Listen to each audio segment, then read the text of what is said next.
Saan ka kumuha ng lakas ng loob para tawagan ako? Pagkatapos mong itiklop ang aking mga bodyguard? Isang tabi muna natin ang ating hidwaan. May binibigay na offer ang nakakataas. 50 milyong piso sa makakahuli sa asong lobo na ito. Gusto sana kitang maging kalyado.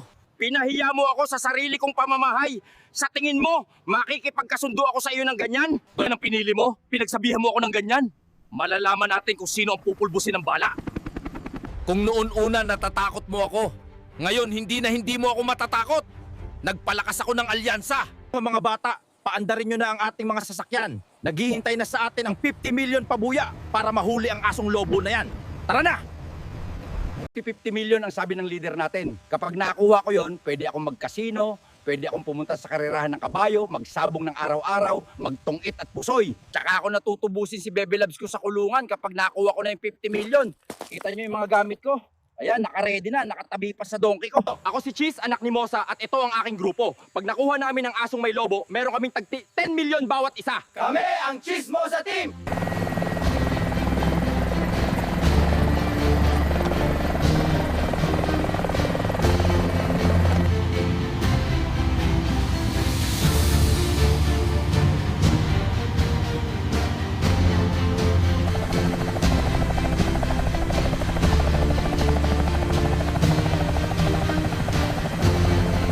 Meron!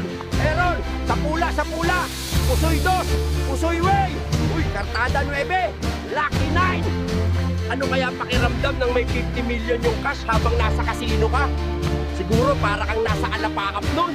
Oh. Chismosa Team! Chismosa Family! Chismosa Team! Ahoy! Ahoy!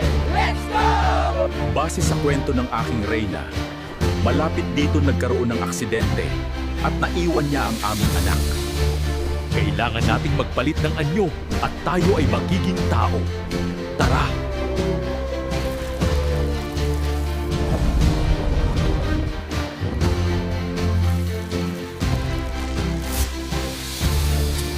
Ano bang meron sa ganitong katawan? Kailangan nating subukan to. Bakit parang mahina ka, Hari? Walang kapangyarihan ng mga tao. Lalong nanganganib ang aking anak. Baka isipin nilang masama siyang elemento. Kailangan nating hanapin, kailangan nating magpadali. Dahil mayroon siyang kakaharaping dilubyo.